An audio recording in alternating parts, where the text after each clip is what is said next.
कल जहां तक पढ़े थे वो समझ में आया? अब वहीं से आगे देखेंगे ना, इतिहास, हिस्ट्री, और इसी हिस्ट्री में आपको बताए थे कि किसके बेसिस पे देखना है, डेवलपमेंट ऑफ स्क्रिप्ट। इसके बेसिस पे हम देखते हैं क्या कि जो आपका इतिहास है वो कैसे डिवाइड होता है या उसको कैसे पढ़ते हैं। तो हमने देखा था क्या, लिपि के विकास के आधार पर 3 आधार थे, प्रागैतिहासिक काल, प्रागैतिहासिक काल जिसको हम क्या बोलते हैं, प्री हिस्टोरिक एज या प्री हिस्ट्री।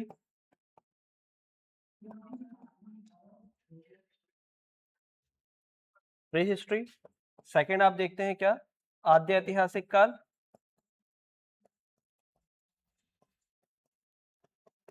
आद्य ऐतिहासिक काल, ये हो जाता है प्रोटो हिस्ट्री, प्रोटो हिस्ट्री। और लास्ट वन क्या है आपका, ऐतिहासिक काल। तो ये हो जाता है हिस्टोरिक एज या पीरियोडिक हिस्ट्री, हिस्टोरिक पीरियड या हिस्टोरिक हिस्ट्री। तो यहां पर आपको देखना है क्या, समय, टाइम क्या लिया जाता है, कितना टाइम लिया जाता है, टाइम बाउंडेशन क्या है। तो अभी मैं जो टाइम बाउंडेशन बता रहा हूँ वो आर.एस. शर्मा जो एक राइटर है, इंडियन हिस्ट्री की बुक लिखते हैं, एनसीईआरटी का बुक उन्होंने लिखा है, उनके अनुसार क्या बताया जाता है कि जो टाइम पीरियड है वो अप्रोक्स 25 लाख, 25 लाख से लेकर 3000 ईसा पूर्व, 3000 ईसा पूर्व, बिफोर क्राइस्ट ना, बीसी। तो जैसे वो पढ़े थे कल कि मैंने कहा कि जैसे 2026 है, 2026 क्या है ये, ईसवी है ना। 2026 साल पीछे जाएंगे तो एक आएगा, एक जीरो आएगा। उससे कितना साल पीछे जाएंगे, 26 या 25 लाख साल पीछे जाएंगे, और फिर यहां से चलकर कहां तक आएंगे, 3000 साल तक आएंगे। कहां तक आएंगे, 3000 साल तक। तो ये बीच में जो ड्यूरेशन रहेगा ये क्या होगा आपका, प्रागैतिहासिक काल होगा। कौन सा काल होगा, प्रागैतिहासिक काल होगा, 25 से 3000 तक। ये बीच में जो समय होगा इसी को बोला जाएगा क्या, प्रागैतिहासिक काल। फिर इसका समय देखते हैं तो 3000 से 1500। हालांकि इसका समय टाइम ड्यूरेशन अलग है ना, टाइम ड्यूरेशन अलग है, इसको भी समझेंगे। फिर एक ट्रांजिशन टाइम होता है 1500 से 600 तक का, वो होता है वैदिक काल का। वैदिक काल, तो वैदिक काल जो है 1500 से कितना चलता है, 600 तक ईसा पूर्व में। और यहां पर हमने बताया था महाजनपद काल से, तो 600 से लेकर 600 ईसा पूर्व से लेकर 600 ईसा पूर्व से लेकर ये जो समय है कब तक चलता है, अभी तक, क्योंकि ये सब कुछ हम पढ़ पा रहे हैं 2026 ईस्वी तक ये पूरा रहेगा।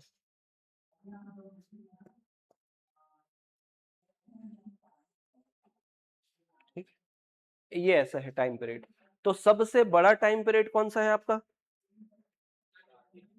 प्रागैतिहासिक काल, इसी को समझेंगे थोड़ा देर में। तो इसके अंतर्गत हमने पढ़ा क्या, पाषाण काल, तो पाषाण काल ही पढ़ना है हमको, स्टोन एज।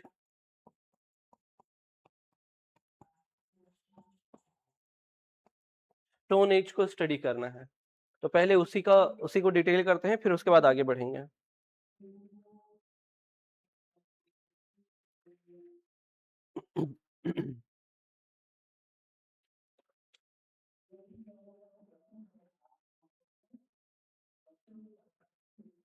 चलो यहां तक लिखे।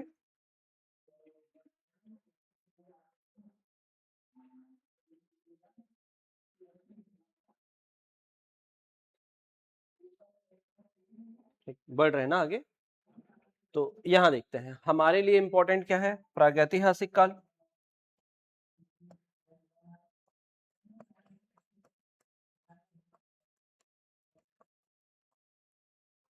प्रागैतिहासिक काल, प्री हिस्ट्री। तो प्री हिस्ट्री के बारे में अपने को पता कैसे चला, धीरे धीरे क्या था, जब भारत में अंग्रेज आते हैं तो हम डेली लाइफ में जिसको देख रहे हैं तो उस पे उसको हम ज्यादा ध्यान नहीं देते, लेकिन जब अंग्रेज आते हैं, जैसे अभी हाल फिलहाल में भी पता चला है, आप न्यूज में देखना कि मध्य प्रदेश का एक डिंडोरी या ऐसा कोई जगह है जहां पर क्या है कि जो बैगा आदिवासी हैं, कौन से आदिवासी, बैगा जनजाति के जो आदिवासी हैं, उन वो क्या करते थे, एक पत्थर था, मटके जैसा पत्थर था, उसको अपना ग्राम देवता मानकर पूजा कर रहे थे, है ना। और वो पीढ़ी दर पीढ़ी बहुत पहले से चला आ रहा है। ये बोलते हैं कि बैगा बोलते हैं कि पता नहीं ये कितना पुराना है, लेकिन जब भी हमने देखा है, हमारे पूर्वज बताते हैं कि ये बहुत पुराना है, ये हमारे गांव की रक्षा कर रहा है। अब अभी क्या हुआ है, रिसेंटली 1 डेढ़ महीने पहले, अभी 9 तारीख के आसपास ना, क्या हुआ था कि अब वहाँ साइंटिस्ट जाते हैं, अब थोड़ा ओपन हो गया है सब, आदिवासी भी अब सामान्य लोगों से मिलते हैं। तो जब कोई एक सामान्य व्यक्ति, जब जो साइंटिस्ट था वो वहां पर पहुंचा, तो पता चला कि वो बहुत पुराना क्या है, कोरल रीफ है। कोरल रीफ कहाँ होता है, समुद्र में, है ना। तो वो उसका हिस्सा है, और लगभग वो 1600-1700 करोड़ साल पुराना है, इतना पुराना है वो, मतलब करोड़ों साल पुराना है। तो वो चीज पता चल रहा है। तो इसका मतलब हमने हमको लगा ये हमारे ही किसी देवता का रूप है, और वो हम उतना ज्यादा ध्यान नहीं देते, लेकिन जिसको पता होता है वो उसको आइडेंटिफाई कर पाता है ये एक्चुअल में क्या है। तो अगर आप एक चीज को डेली देख रहे हो, लेकिन आप उसको नहीं समझ रहे हो कि उसकी वो क्या है, बाहर से कोई व्यक्ति आएगा और वो बताएगा अरे ये तो लगता है कि कोई पहले यूज करता था। सेम चीज यहाँ पर वही हुआ। क्या देखेंगे आप कि 1842 में, 1842 में आप क्या देख पाएंगे कि एक डॉक्टर है, मतलब एक पर्सन है जिसका नाम है डॉक्टर प्राइमरोज। क्या नाम है, डॉक्टर प्राइमरोज। तो ये ब्रिटिश है, इंडिया आए, इंडिया में एक स्टेट है जिसका नाम है क्या, कर्नाटक। और कर्नाटक में जाने के बाद उस एक जगह है जिसका नाम क्या है, रायचूर। कौन सा जगह है, रायचूर नामक प्लेस है। और इस रायचूर नामक प्लेस में ये क्या करते हैं, रायचूर नामक प्लेस में ये घूम रहे, ट्रैकिंग कर रहे हैं। और ट्रैकिंग करते करते, मतलब क्या ध्यान रखना है, ब्रिटिश है, भारत है, कर्नाटक गए, और वहां पर जो डिस्ट्रिक्ट है कौन सा है, रायचूर है। अब उस रायचूर में इनको क्या मिलता है, एक पत्थर मिलता है। क्या मिला, पत्थर, एक स्टोन मिला। अब वो स्टोन का जो शेप था, आकार जो था, वो बिल्कुल डिफरेंट था, शेप जो था एकदम भिन्न था, अलग, आज के समय का नहीं लग रहा है वो, और डिफरेंट लग रहा है वो थोड़ा। तो उन्होंने क्या किया, इस पर किया शोध, रिसर्च, ले गए इसको ब्रिटेन और उस पर रिसर्च किया। रिसर्च करने के बाद पता चला ये तो पाषाणकालीन औजार है। क्या है, पाषाणकालीन औजार। क्या था ये, पाषाणकालीन औजार, tool of stone age. It is a tool of stone age. मतलब ये पता चला ये तो बहुत पुराना क्या है, पत्थर का औजार है, जिसको बहुत पहले के लोग क्या करते थे, इस्तेमाल करते थे, बहुत पहले के लोग इस्तेमाल करते थे। तो ये निष्कर्ष इन्होंने निकाला। लेकिन उस समय ऐसा तो था नहीं कि फेसबुक आया, कि व्हाट्सएप आया, फोटो खींचे भेज दिए, देखो तो कितना पुराना है करके। जैसे मैं 2 दिन पुरानी न्यूज का आपको बता पाया, क्यों, क्योंकि अब यूट्यूब है और बाकी चीजें हैं। लेकिन अगर सोचो कोई व्यक्ति वहां पर गया, वो शोध किया, वो अपने कॉपी में लिखेगा, फिर कॉपी में जाकर प्रकाशित होगा, फिर वो न्यूज़पेपर में जाएगा, फिर न्यूज़पेपर हम तक पहुंचा है कि नहीं पहुंचा है, उसकी भी बात है। अब तो बहुत तेजी से ट्रेवलिंग करता है न्यूज़, आपका बहुत जल्दी हो जाता है। पहले इस पूरे न्यूज़ को पब्लिश होने में और पूरा बताने में लगभग 12 से 13 साल लग गए। और फिर उसके बाद ये न्यूज़ वापस भारत आएगा, ये कहाँ चले जाता है, वापस ब्रिटेन चले जाते हैं, ब्रिटेन में पूरा शोध करते हैं, फिर उसको प्रकाशित करते हैं कि भारत से हमको प्रागैतिहासिक काल के संकेत मिले हैं करके। बात यहाँ तक समझ में आई। अब क्या होता है कि भारत में एक और व्यक्ति है जो क्या करते हैं, आर्कियोलॉजिस्ट हैं जो भारत में खोज करते हैं, और उनका नाम है अलेक्जेंडर कनिंगम, है ना। क्या नाम है उनका, अलेक्जेंडर कनिंगम। छत्तीसगढ़ भी आए थे वो। छत्तीसगढ़ में आप लोग पढ़ोगे, छत्तीसगढ़ के इतिहास में वो सातवाहन कालीन में हमको काष्ठ स्तंभ मिला है, जांजगीर चांपा के किरानी नामक गांव से। ठीक है, पानी में डूबा हुआ था, तालाब के बीचों बीच था, निकाला गया तो उसको रीड किया गया। रीड करने के बाद पता चला इसमें सातवाहन कालीन जितने भी शासक, मतलब अधिकारी थे, उनके नाम और उनके कार्य लिखे गए। तो वो किसने किया था, अलेक्जेंडर कनिंगम ने। तो वहीं पर देखिएगा, पहला वाला पॉइंट लिखे ना पूरा, ये पॉइंट लिखे, लिखो जल्दी।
हुआ, हो गया ना? ठीक। अब देखो, अब डेट याद रखेगा 1861। अब 1861 में दो चीजें देखिएगा। इस समय होता है भारतीय पुरातात्विक विभाग का गठन।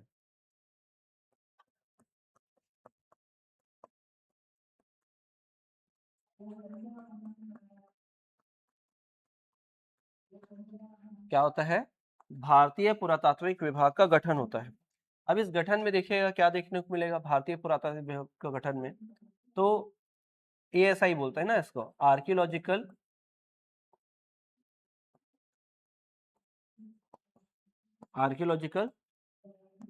Survey of India. Archaeological survey of India, इसको शॉर्ट में क्या बोलते हैं? ASI। ASI। तो यहां पर देखिएगा ASI में क्या था कि इससे के डायरेक्टर बनते हैं कौन? निर्देशक बनते हैं कौन? निर्देशक, director Alexander Cunningham. Gender Cunningham कौन होते हैं? Alexander Cunningham. और ये उस समय भारत के जो वायसराय रहते हैं, भारत के वायसराय,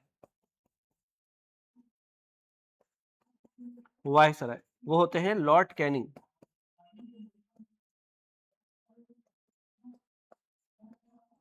लॉर्ड कैनिंग, बात समझे? इस समय जो इसके ASI के जो डायरेक्टर बनते हैं पहले, वो कौन होते हैं? Alexander Cunningham. इसी कारण इसको क्या बोलते हैं? ASI के जनक, के जनक। ASI का मतलब भारतीय पुरातात्विक विभाग के जनक। किनको बोला जाता है?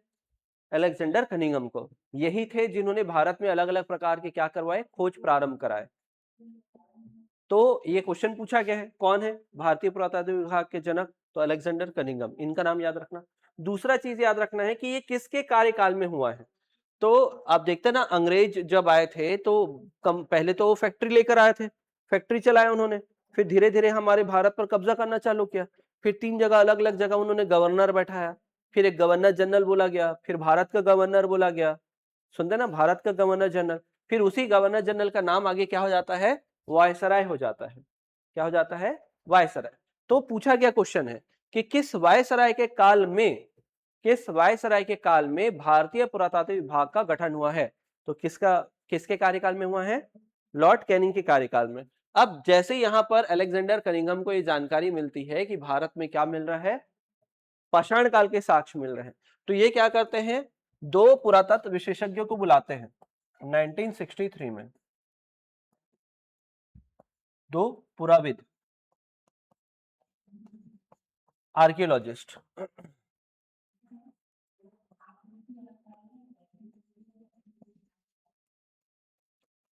2 आर्कियोलॉजिस्ट को बुलाएंगे। अब ये आर्कियोलॉजिस्ट कौन है? तो एक का नाम याद रखिएगा, एक का नाम है क्या? रॉबर्ट ब्रूस फुट, ये मेन है, रॉबर्ट ब्रूस फुट। और एक का नाम है क्या? William king.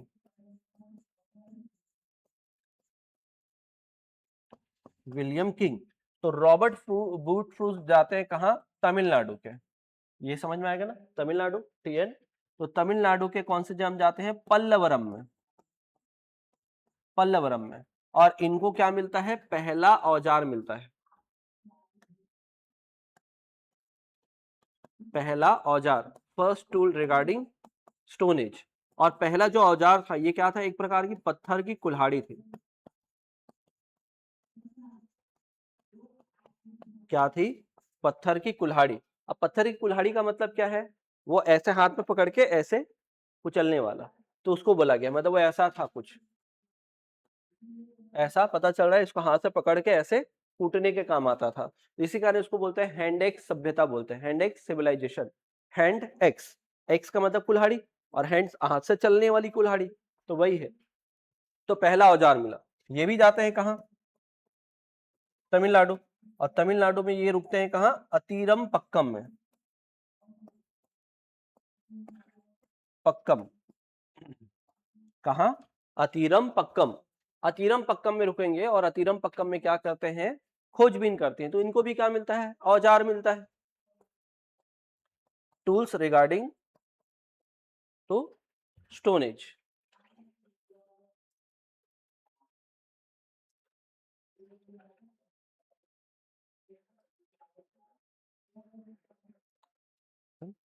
स्टोन एज से संबंधित यहाँ पर क्या मिलता है? हमें औजार मिलता है। ठीक है, तो ध्यान रखना, ये तमिलनाडु में दो जगह जाते हैं, वाद मदुरै। वाद मदुरै, क्योंकि ये दोनों दोनों कहाँ गए हैं? तमिलनाडु। दोनों दोनों कहाँ गए हैं? तमिलनाडु। और तमिलनाडु क्षेत्र को पहले कौन से नाम से पुकारा जाता था? क्या बोला जाता था?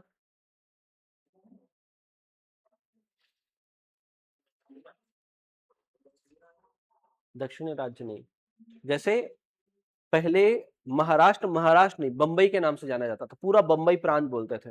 उस बंबई प्रांत में आज का गुजरात और पूरा महाराष्ट्र आता था, है ना। नागपुर वाला क्षेत्र नहीं था ना, नागपुर वाला मध्य प्रांत में आता था, छत्तीसगढ़ मध्य प्रांत का हिस्सा होता था। वैसे ही क्या है, आपका जो दक्षिण का जो मद्रास, मतलब जो तमिलनाडु है, पहले मद्रास कहलाता था। पूरा क्षेत्र क्या कहलाता था? मद्रास। आजादी के बाद उसको बोला गया तमिलनाडु राज्य। समझ में आया? ठीक है, तो ये पूरा जो संस्कृति था, तो ये जो पूरा क्षेत्र है, तो ये क्या, कौन सा नाम से जाना जाता है? मद्रास संस्कृति के नाम से जाना जाता है। कौन से नाम से जाना जाता है? ये तीनों क्षेत्र जो है, कौन कौन से क्षेत्र? तो पल्लवरम, अतीरम पक्कम, अतीरम पक्कम, फिर उसके बाद वाद मदुरै, वाद मदुरै, ये तीनों जो है मद्रास संस्कृति के अंतर्गत आते हैं।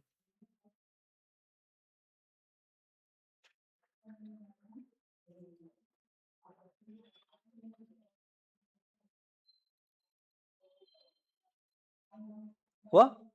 ठीक। अब ये ध्यान रखना, ये मद्रास संस्कृति के ऊपर 8 नंबर का प्रश्न पूछ चुका है मेंस में 2020 में। कितने नंबर का? 8 नंबर का प्रश्न पूछा जा चुका है। समझे? अभी अभी नहीं लिख पाएंगे, थोड़ी देर बाद लिखना सीखेंगे ना।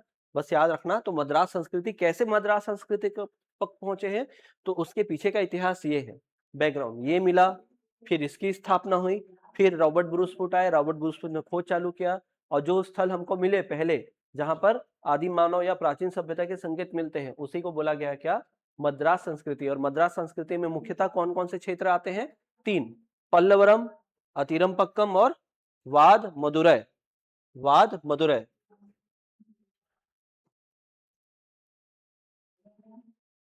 समझ में आया?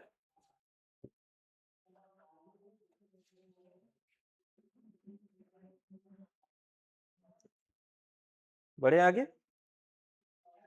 ठीक। अब चलो, हमको धीरे धीरे 2 क्षेत्र मिले, 3 क्षेत्र मिले, है ना। पूरे भारत में 1000 1500 से ज्यादा ही क्षेत्र होंगे, बहुत सारे क्षेत्र मिले। छत्तीसगढ़ में मिल जाएंगे 50 से ज्यादा स्थल, 50 से 150 स्थल, लेकिन हमको एकदम लिमिटेड पढ़ना है, जो हमारे एग्जाम के लिए क्या हो, इंपॉर्टेंट हो। तो सबसे पहले देखते हैं कि जो पूरा डिवीजन है पाषाण काल का, ये प्रागैतिहासिक काल का, वो समझना है।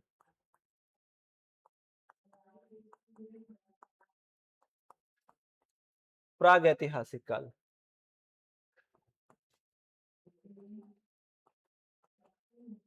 Pre history.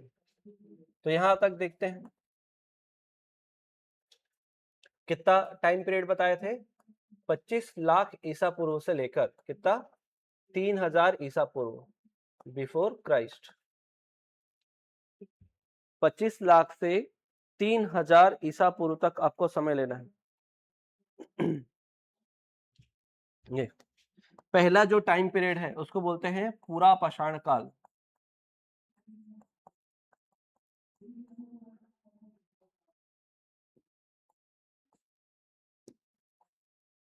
पूरा पाषाण काल इसको बोलते हैं पैलियोलिथिक एज।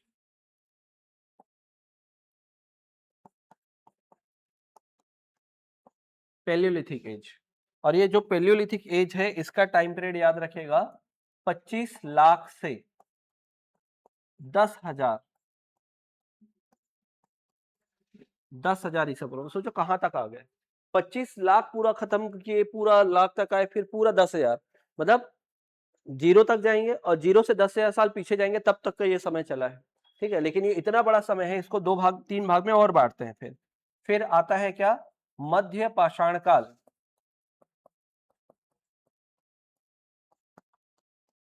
Mesolithic as.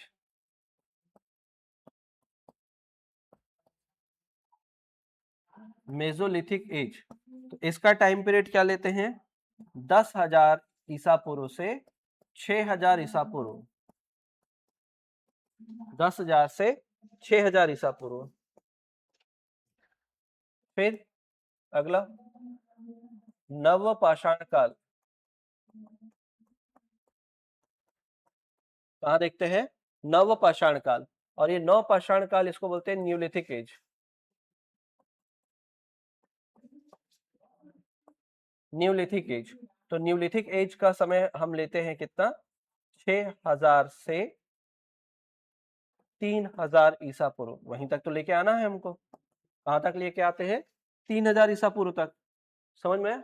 अब देखो ये तो सबसे बड़ा प्लेस है, तो इसको क्या करते हैं इतिहास का तीन और भाग में बांटते हैं। तो वो तीन और भाग में बांटते हैं, तो ये तीन अलग अलग नाम से जाना जाता है। तीन अलग अलग टाइम डिवीजन होगा।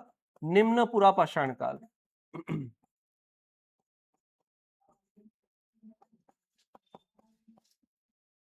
लोअर पैलियोलिथिक एज,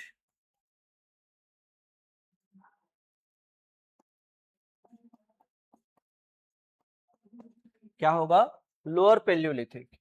फिर मध्य पूरा पाषाण, तो ये हो जाता है क्या मिडिल पैलियोलिथिक।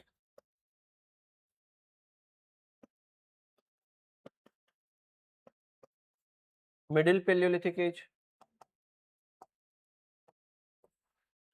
और फिर होता है क्या उच्च पूरा पाषाण काल।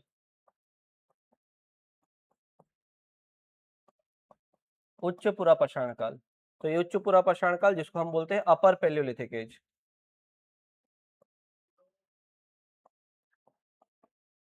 क्या बोलते हैं अपर पैलियोलिथिक एज बोलते हैं। क्या बोलते हैं इसे अपर पैलियोलिथिक एज बोलते हैं। ठीक है, अब यहीं पर देखिएगा क्या कहानी है। ये जो है कितने से कितना है पूरे 25 लाख से लेकर 1 लाख साल तक ये रहेगा ईसा पूर्व में। 25 लाख से, है ना, कहां तक आएंगे 1 लाख, जीरो से 1 लाख पहले तक। फिर उसके बाद क्या होगा, ये 1 लाख साल से 40,000 साल तक जाएगा। और फिर ये जाएगा कहां तक, क्योंकि वो 10,000 में खत्म करना है, तो 40,000 से 10,000 ईसा पूर्व तक। तो फिर ये 10 से 6 से आगे। अब इसी समय ये जो हमारा टाइम पीरियड है उच्च पूरा पाषाण काल, उच्च पूरा पाषाण काल जो है ये, इसमें देखेंगे क्या आग की खोज इसी समय हुई है। आग की खोज इसी समय हुई है, और इसी समय आप देखेंगे क्या आधुनिक मानव जिसको हम बोलते हैं होमोसेपियंस,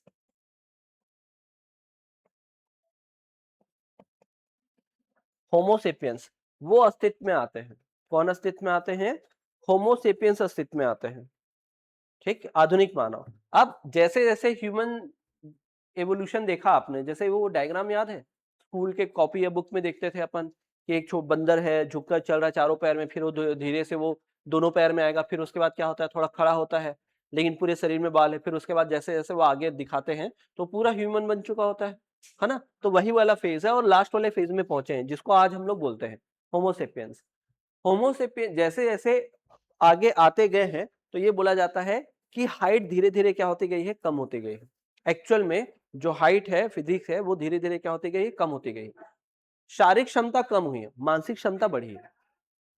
शारीरिक क्षमता कम हुई है, जैसे आप लोग जब पढ़ोगे उधर वाले स्टेज में, एक ह्यूमन जो होता है एक दिन में 120 किलोमीटर का डिस्टेंस कवर करता था पैदल चल के दौड़ के भाग के एक दिन में।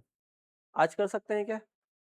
आज सोच भी नहीं सकते कि सुबह बिलासपुर से निकले शाम तक अपन पहुंच गए रायपुर, ऐसा है क्या? अब बिना थके ऐसा होगा क्या? नहीं, मुश्किल है।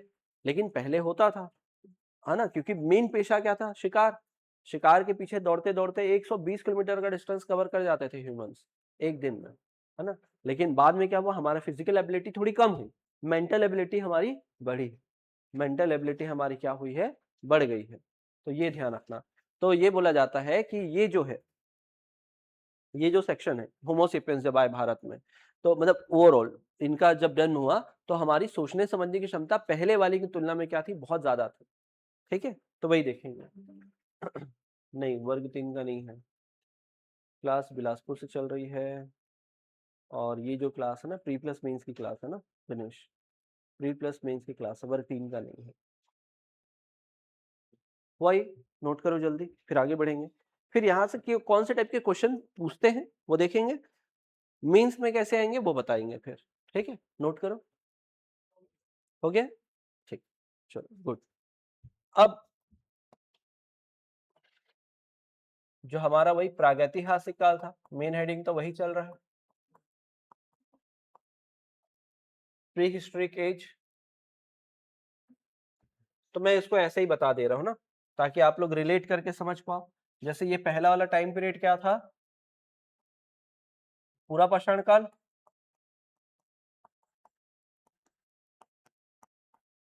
पैलियोलिथिक, पैलियोलिथिक एज, समय बताने की जरूरत नहीं है, 25 से पूरा 10,000 तक जाएगा। फिर यहीं तक देखेंगे क्या, मध्य पाषाण काल, मध्य पाषाण काल, मेसोलिथिक एज,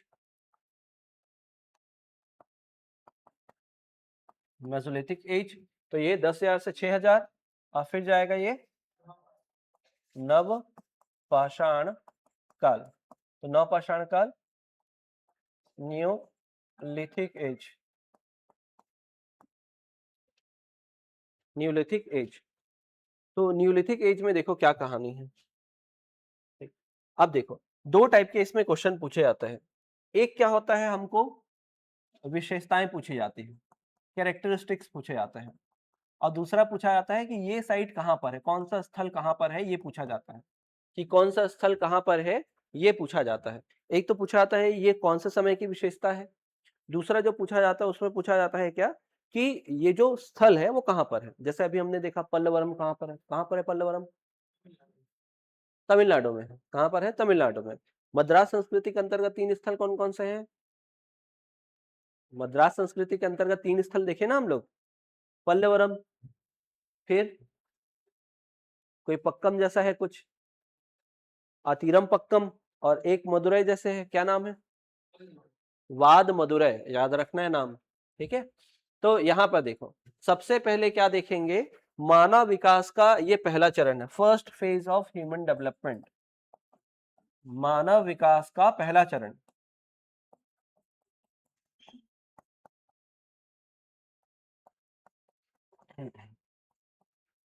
मानव विकास का क्या है, ये पहला चरण है, first phase of human development, first phase of human development. Second देखेंगे क्या, आजीविका, है ना, लाइवलीहुड के लिए क्या करते थे ये, आजीविका के लिए ये क्या करते थे। तो आजीविका के लिए पहला याद रखिएगा ये क्या करते थे, शिकार, हंटिंग। और दूसरा फूड कलेक्शन, खाद्य संग्रहण।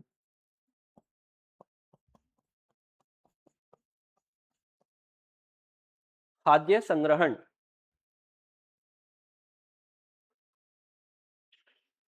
ठीक है। मानव विकास का पहला चरण आजीविका के लिए क्या करते थे? शिकार और खाद्य संग्रहण करते थे, खाना वाना कलेक्ट करते थे। फिर इनकी जीवन शैली कैसी थी, लाइफस्टाइल कैसा था? जीवन शैली, तो जीवन शैली कैसी थी इनकी? खाना बदोश। ठीक है, खाना बदोश जीवन शैली थी। नोमैडिक, खाना बदोश नोमैडिक स्टाइल था, बस इधर उधर घूम लो, जहां मिले वहां खा लो, जहां स्थान मिले रह लो, ऐसा था। ठीक है, ऐसा इनका क्या था? रहना था। फिर उसके बाद अगर देखते हैं खाना बदोश के बाद हाँ, निवास, स्टे कहाँ करते थे? निवास कहाँ करते रहे होंगे?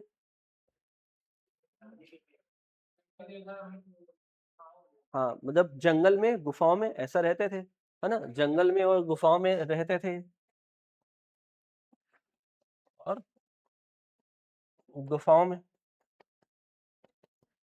जंगल और गुफाओं में, ज्यादातर गुफाओं में स्टे करते थे, है ना? फिर इस समय बताओ, आग की खोज हो चुकी थी? याद करो, इसी के ही लास्ट में तो हुआ था।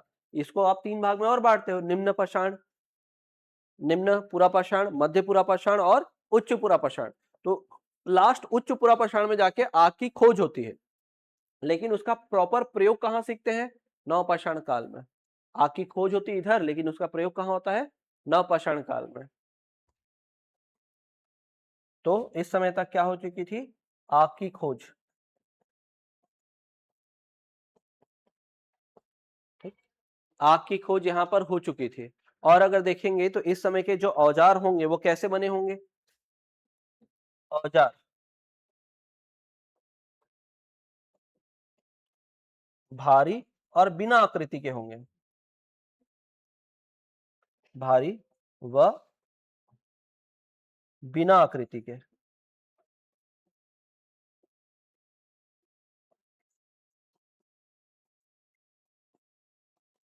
प्रॉपर कोई शेप नहीं होता था इसमें। क्या नहीं होता था? प्रॉपर शेप नहीं होता था। तो ये पूरी की पूरी जो विशेषताएं हैं वो क्या है? पूरा पाषाण काल की विशेषता है। किसकी विशेषता है? पूरा पाषाण काल की विशेषता है। पूरा पाषाण काल की विशेषता। तो मानव विकास का पहला चरण है आजीविका के लिए शिकार और खाद्य संग्रहण करते थे, मतलब लाइवलीहुड के लिए वो डिपेंड थे हंटिंग पे और फूड कलेक्शन पे। जो लाइफ स्टाइल था वो कैसा था? नोमैडिक था, मतलब खाना बदोश जीवन शैली थी, जहां खाना मिल गया वहां रह लेंगे और आगे बढ़ जाएंगे। जो इनका स्टे होता था वो वनों में होता था, फॉरेस्ट में और केव्स में। डिस्कवरी ऑफ फायर ये यहाँ पर हो चुका था। फिर उसके बाद देखते हैं जो औजार थे, जो इनके टूल्स थे, वो काफी हैवी होते थे और कोई भी प्रॉपर शेप नहीं होता था, बस उठा लिया, फेंक के मारने वाला, कुचलने के काम आने वाला। अभी प्रॉपर डिजाइनिंग नहीं हुआ है, शेप नहीं आया। क्यों? क्योंकि इस समय तक होमोसेपियन बस आए हैं। मैंने बोला था ना, होमोसेपियंस आएंगे और क्या होगा? नेक्स्ट जनरेशन जो है उसकी सोचने समझने की क्षमता क्या है? बहुत ज्यादा है। ठीक, तो यहाँ पर देखिए क्या कि ये second phase of human development हुआ, मानव विकास का दूसरा चरण।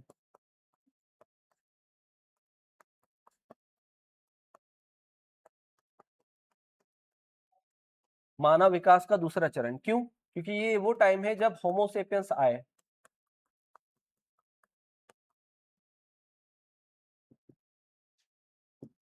कौन आया यहाँ पर? होमोसेपियंस। अब जैसे ही होमोसेपियंस आए तो मैंने कहा कि इनके सोचने समझने की क्षमता क्या हो गई? ज्यादा हो गई है। अब इधर क्या करते हैं? ये शिकार करते हैं, और शिकार के लिए इनको पूरा लंबा दौड़ना पड़ता है। कितने किलोमीटर? एक दिन में 120 किलोमीटर तक की दूरी। और जैसे आपको पता है दिमाग आता है तो व्यक्ति क्या करता है? जुगाड़ लगाने लग जाता है ना? है ना? वो सोचेगा कोई शॉर्टकट ढूंढेगा, क्यों क्यों मैं 120 किलोमीटर दौड़ूं। एक काम करता हूँ ना, उसको पालना स्टार्ट करते हैं। अब यहीं से चालू होगा एनिमल हस्बेंड्री, पशुपालन। तो यहां पर देखेंगे क्या, जैसे ये क्या होगा? पशुपालन।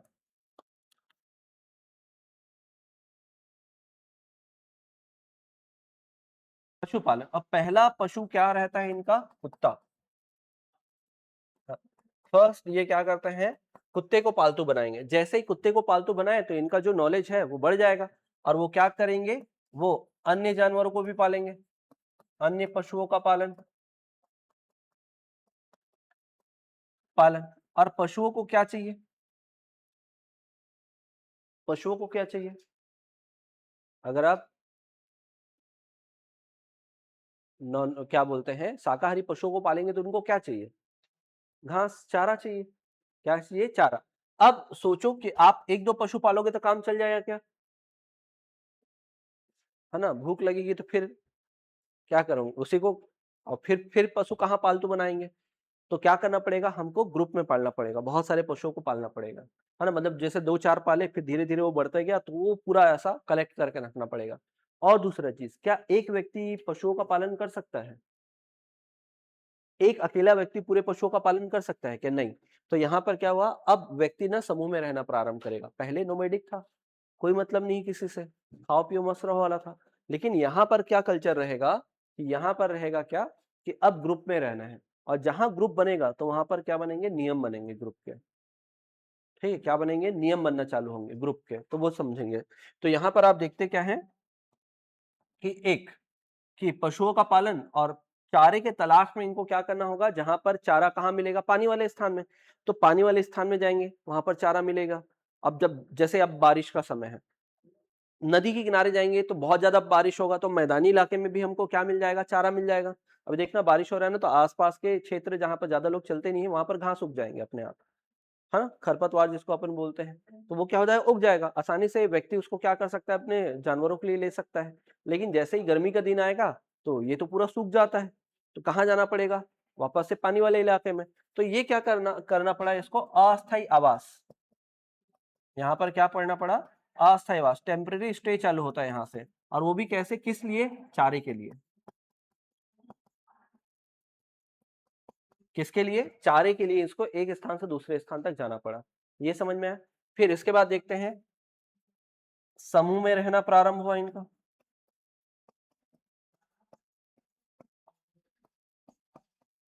क्या होगा? कैसे रहना प्रारंभ होगा? समूह में रहना प्रारंभ होगा। अब जैसे ही समूह में रहना प्रारंभ होता है, वैसे ही देखेंगे क्या कि सामाजिक नियम भी बदलेंगे। क्या होंगे? सामाजिक नियम बनेंगे। सामाजिक नियम बनने लगेंगे। कैसे सामाजिक नियम बनने लगेंगे कि अब किसी की मृत्यु होगी ना, तो अब मृत्यु होगी तो उसको क्या करेंगे? दफनाएंगे। क्या करना चालू करेंगे? दफनाएंगे। और दफनाने के बाद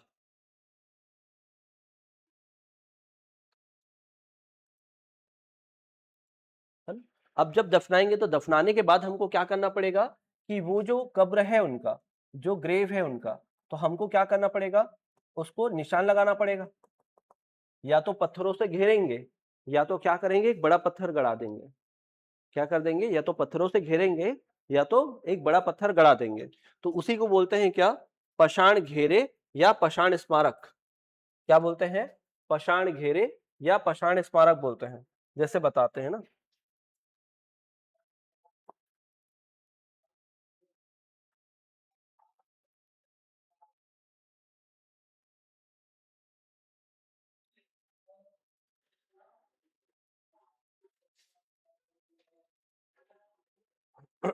जैसे यहां पर दिख रहा होगा आपको, दिख रहा है? ये पत्थरों को क्या कर दिए हैं? लगा दिए हैं। और बीच में किसी ना किसी को क्या किया गया होगा? यहाँ पर दफनाया होगा। तो ये पाषाण घेरे हैं, है ना? और ये जो है करका भाटा बालोद में, ये पाषाण क्या है? स्मारक है। ऐसा बड़ा पत्थर ले ला के क्या करते हैं? वहां पर गड़ा देते हैं ताकि उनको याद रहे कि यहाँ हमने किसी को दफनाया है। ठीक? तो ये है, ये भी है। ठीक? ये है पाषाण स्मारक, पाषाण घेरे, ऐसा कुछ रहेगा। ठीक? तो ये क्या है? याद दिलाता है कि ये नियम बनने लगे थे, अब दफनाने वाला कार्यक्रम शुरू हो जाता है। ठीक? और इस समय ही क्या होता है? मछली पकड़ना, मछली पकड़ना, फिर तीर धनुष, तीर धनुष और सूक्ष्म औजार, माइक्रो स्टोन, माइक्रो टूल्स का यूज करने लगते हैं। सूक्ष्म औजार, औजार ये बनाने लगेंगे। तो तीर धनुष का प्रयोग करने लगेंगे। किसका यूज करने लगेंगे? तीर धनुष का प्रयोग करने लगते हैं। एक मिनट, मछली पकड़ना यहीं से प्रारंभ हो जाएगा। दूसरा, तीर धनुष का प्रयोग करने लगेंगे। और सूक्ष्म औजार, सूक्ष्म औजार का प्रयोग होता है, इसी कारण ये वाले टाइम पीरियड को क्या बोलते हैं? सूक्ष्म पाषाण काल भी बोलते हैं। सूक्ष्म पाषाण काल, माइक्रोलिथिक एज।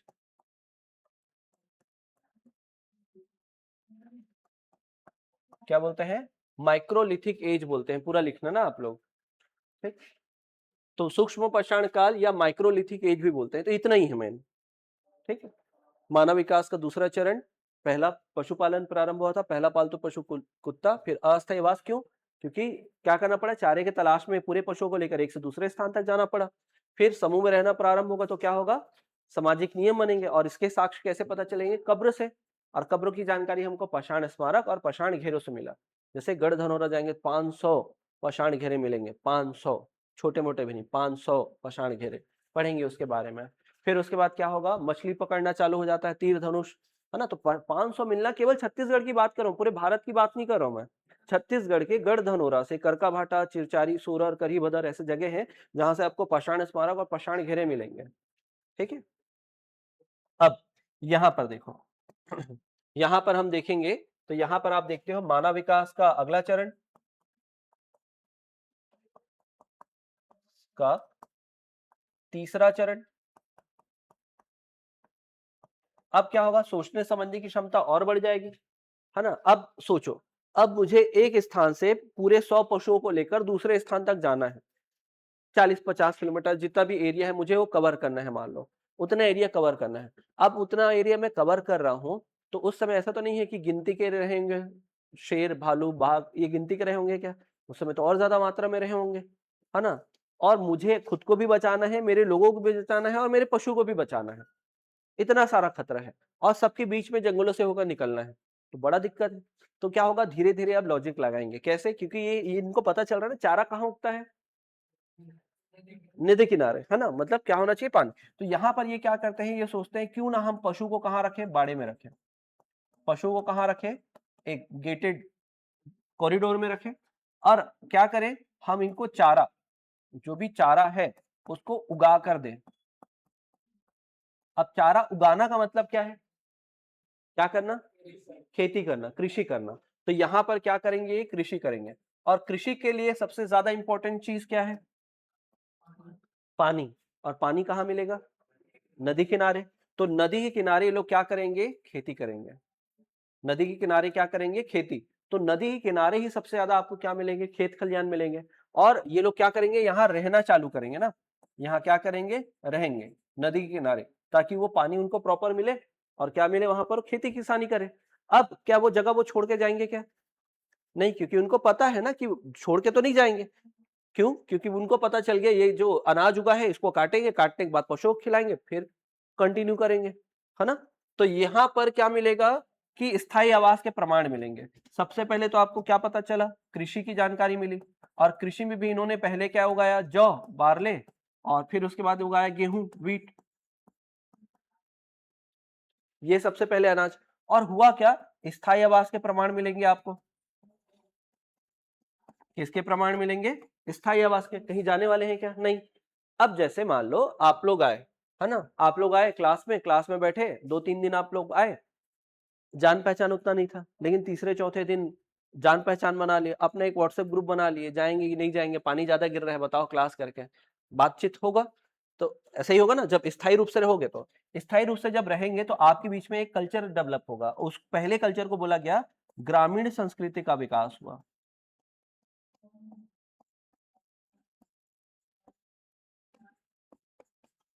क्या हुआ, ग्रामीण संस्कृति का विकास हुआ, किसका विकास हुआ, ग्रामीण संस्कृति का यहां से विकास होना प्रारंभ हुआ। बात समझ में आई क्या, है ना। अब इसी समय और क्या क्या डेवलपमेंट हुआ, यहीं पर पहिए की खोज हुई, पहिए का आविष्कार बोला जाता है। दुनिया में अब तक जितना भी खोज हुआ है उसमें सबसे इंपॉर्टेंट इन्वेंशन अगर बोला जाता है तो वो है पहिया, व्हील, है ना। व्हील अगर नहीं होता तो शायद हम लोग यहाँ पर नहीं होते, ये ध्यान रखना, व्हील बहुत इंपॉर्टेंट हुआ है। फिर इसी समय हम देखेंगे आग का व्यापक प्रयोग,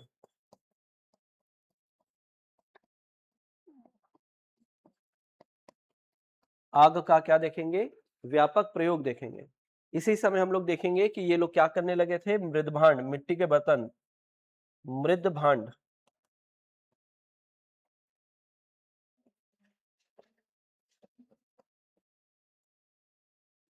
मतलब पॉटरीज, मृद भांड का निर्माण करने लगे थे, मिट्टी के बर्तन बनाने लगे थे। मृद का मतलब होता है मिट्टी और भांड का मतलब होता है बर्तन।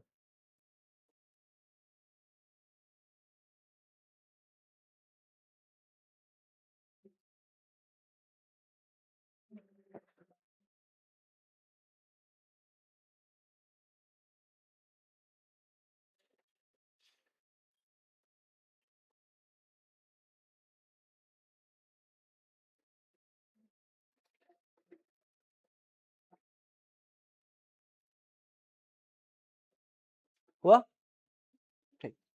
तो एक बार समझो, देखो अब यहाँ पर ना 4-4 नंबर के आपको क्वेश्चन लिखने हैं। कैसे क्वेश्चन आएगा? पूरा मतलब ये समझ में आ रहा है कैसे कैसे टाइम पीरियड चेंज हो रहा है। यहाँ पर अलग बदलाव हुआ है ना, खाना बदोश जीवन शैली, यहाँ पर साथ में रहना चालू करते हैं, अस्थायी आवास है। लेकिन यहाँ पर क्या होता है, स्थायी आवास हो जाता है, कृषि कार्य, ये सब। तो धीरे धीरे अब देखो 3000 साल तक ये क्या होता है, लगभग 6000 से 3000 साल, 3000 साल तक ये कृषि सीख जाते हैं, कृषि में इनके पास उन्नत तकनीक आ जाएगी। जब उन्नत तकनीक आ जाएगी, एक जगह रहना चालू कर देंगे, तो ये जो ग्रामीण परिवेश है धीरे धीरे क्या होगा, शहरी परिवेश में कन्वर्ट होगा। और यहीं से फिर ये बेस तैयार करेगा किसका, सिंधु घाटी सभ्यता का। तो सिंधु घाटी सभ्यता नगरीय सभ्यता थी, ग्रामीण सभ्यता नहीं थी। ग्रामीण सभ्यता कौन सा है, ये। और इसके बाद जो हमको पढ़ना है सिंधु घाटी सभ्यता, वो क्या है, नगरीय, है ना। अर्बनाइजेशन हो गया था वहां पर, शहरीकरण हो गया था, तो उसको बोलते हैं शहर। नगरीय सभ्यता थी, और यहाँ पर क्या होगा, ग्रामीण सभ्यता का विकास होगा। बात समझ में आई? क्लियर है? अब यहाँ पर ना 3 क्वेश्चन लिखेगा, लिखो। लिखेगा पूरा पाषाण काल की विशेषताएं लिखिए।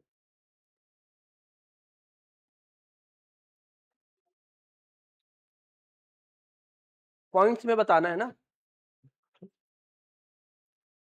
पॉइंट्स में। अगर 4 नंबर तक पूछा है, 2 नंबर पूछा है, एग्जैक्ट टू द पॉइंट लिखो, पॉइंट में ही बताना है। जैसे क्या बोलेंगे, मानव विकास का पहला चरण था जहां जीविका हेतु शिकार एवं खाद्य संग्रहण होता था।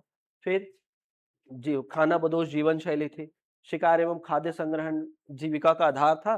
खाना बदोश जीवन शैली थी, जंगल और गुफा में क्या होता था, इनका निवास होता था। इस समय क्या हुआ था, आग की खोज हो चुकी थी, और औजार इस समय भारी और बिना आकृति के होते थे, बिना कोई निश्चित आकृति के होते थे। बस ये हो गया, पॉइंट खत्म। बात समझ में है? तो ये 4 नंबर में, ये 5-6 पॉइंट बताने हैं, 4 नंबर में कंप्लीट। वैसे ही आपको अगला क्वेश्चन क्या होगा, मध्य पाषाण काल, है ना। तो मध्य पाषाण काल मानव विकास का दूसरा चरण, जहां होमोसेपियन का अस्तित्व में आ चुके थे। फिर इस समय इन्होंने पशुपालन प्रारंभ किया, ब्रैकेट में लिखना, पहला पशु, पहला पालतू पशु कुत्ता। फिर उसके बाद क्या होगा, अस्थायी आवास के प्रमाण मिलते हैं, ठीक है। समूह मतलब सामाजिक जीवन की जानकारी मिलती है, सामाजिक जीवन और सामाजिक नियम की जानकारी मिलती है। फिर इस काल में मछली पकड़ना, तीर धनुष का प्रयोग करना और सूक्ष्म औजारों का प्रयोग हुआ। इसी कारण इस समय को सूक्ष्म पाषाण काल की संज्ञा दी जाती है, ठीक है। फिर अगला समय, मानव विकास का तीसरा चरण, जहां मनुष्य ने कृषि कार्य प्रारंभ किया, पहला अनाज जौ, और फिर गेहूं। स्थायी आवास के प्रमाण मिलते हैं, ग्रामीण संस्कृति का विकास हुआ, पहिए की खोज, मृद भांड का निर्माण, आग का व्यापक प्रयोग प्रारंभ हुआ। एक एक पॉइंट बना के लिखो, ठीक है। चलो एक लिख के दिखाओ, कौन सा लिखना है, पहला ही। चलो लिख, क्वेश्चन तो लिख लिए हो, लिख के बताओ आप लोग। सब सामने में लिखा हुआ है ना, आपको लिखना है, कुछ नहीं करना है। 1 2 3 4 5 6 करके लिखना है, और कुछ उसमें एक्स्ट्रा ऐड नहीं करना है। लाइव क्लास में जितने भी लोग हैं, समझ में आया कि नहीं? लाइव क्लास में है गणेश, प्रमोद, धनेश्वरी, वैशाली, देवेंद्र, नीलिमा, रेणुका, शिखा, सुशील, अमलेश, मिथिलेश्वरी, लोकेश, आयाति, हिमलता, रीता। बताओ, क्लियर है इतना? मेंस का बैच है ना ये।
लाइव क्लास में जो है समझ में आया, कमेंट करके बताओ।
चलिए, वाह, लिख पाए?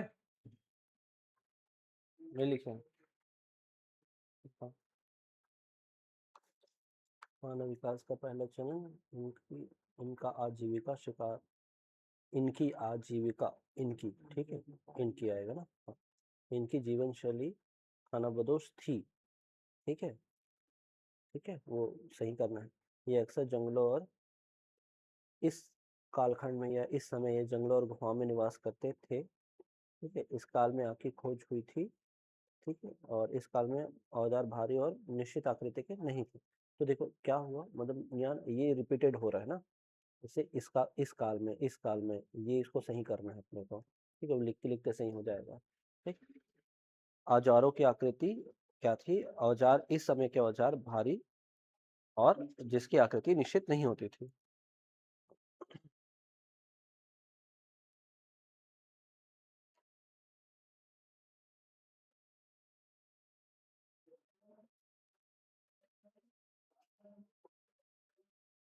ठीक है, हाँ, ये सही। का होगा ना, सबसे पहले प्री पढ़ाएंगे? नहीं, मेरा साथ में चलेगा। प्री प्लस मेन दोनों साथ? हाँ, जैसे ये क्या हुआ, ये मेंस का भी होगा और प्री के फैक्चुअल डेटा भी होगा। समझ में आया? प्री को पहले नहीं पढ़ाते आप, प्री और मेन दोनों साथ में पढ़ाते। देखो क्या होगा, 80% देखो प्री का ये है कि अगर बहुत अच्छे से पढ़ोगे 80% मेंस आपका प्री में ही तैयार हो जाता है, ठीक। अब जैसे मैं यहाँ पर ये 3 क्वेश्चन बता दिया आपको, तो ये मेंस वाला टॉपिक भी आपका साथ में कवर हो गया, ठीक है। अगर मैं प्री पढ़ाऊँ 6 से 8 महीना प्री पढ़ाऊँ, फिर उसी चीज को मेंस में लेके जाऊं, तो अगर देखो अभी अगर मैं बताया हूं तो अभी तुरंत के तुरंत आपके दिमाग में है ये चीज, सारे डेटा, और मैं इसी समय आपको मेंस में कैसा क्वेश्चन पूछता है तो वो तुरंत तुरंत तैयार होगा। आप उसी समय लिखना सीखेंगे। जैसे आपके में ग्रामेटिकल मिस्टेक है, आप लिखे सही हो लेकिन ग्रामेटिकल मिस्टेक है, इसी समय बताऊंगा तो अभी के अभी वो क्लियर हो जाएगा। और आने वाले 3 महीने में क्या होगा, आपको कोई भी क्वेश्चन दे, ऐसा कोई डेटा देगा, आप उसको देख कर लिखना सीख जाओगे, ठीक है। तो सोचो 3 महीने के बाद आप खुद से आप सोचोगे और लिखना सीख जाओगे। तो यहाँ पर क्या होता है, प्री और मेन साथ में चलता है, ठीक है। मैं पहले ये बोलूँ कि 3 महीना हम लोग प्री पढ़ेंगे, फिर 3 महीने बाद में मेंस पढ़ाऊंगा, तो उससे पूरा छूट जाएगा, फिर वो लय छूट जाएगा, जो अभी कॉन्सेप्ट समझे हो ना उसको लिख नहीं पाओगे फिर। तो खासकर यहाँ पर हम क्या करते हैं, प्री और मेंस की क्लासेस जो है साथ साथ चलती है। नहीं तो प्री मेंस का ऐसा हो जाएगा ना, प्री कर लो पहले, मैं आपको प्री वाले बैच में बैठा देता और बोलता पहले प्री का पढ़ लो फिर मेंस का पढ़ लो, फिर आपके बैच का मतलब ही क्या होता फिर? प्री प्लस मेंस कैसे बोलोगे फिर आप इसको? हाँ, उसको मैनेज करेंगे कुछ और, ऐसा नहीं होगा कि आपको अलग से बैठा के अलग, मतलब आपको किसी बैच में प्री पढ़ाएँगे फिर उसका मेंस कराएँगे, ऐसा नहीं होगा। आपको अगर कराएँगे तो पहले प्री और मेंस दोनों साथ-साथ ही रहेगा वो। अगर मान लो किसी बैच में अगर मर्ज कर रहे हैं तो वो प्री और मेंस दोनों का बैच होगा वो, ठीक है? वो प्री प्लस मेंस वाले बैच में ही आपको ऐड किया जाएगा, अलग से नहीं किया जाएगा। समझे? समझ में आया? कि पहले प्री नहीं, अगर आपका बैच प्री प्लस मेंस है तो आपको तैयारी भी प्री प्लस मेंस वाली कराई जाएगी। ठीक? देखते हैं ना कल के क्लास में? इसको लिख के आना, तीनों क्वेश्चन लिखना है ना?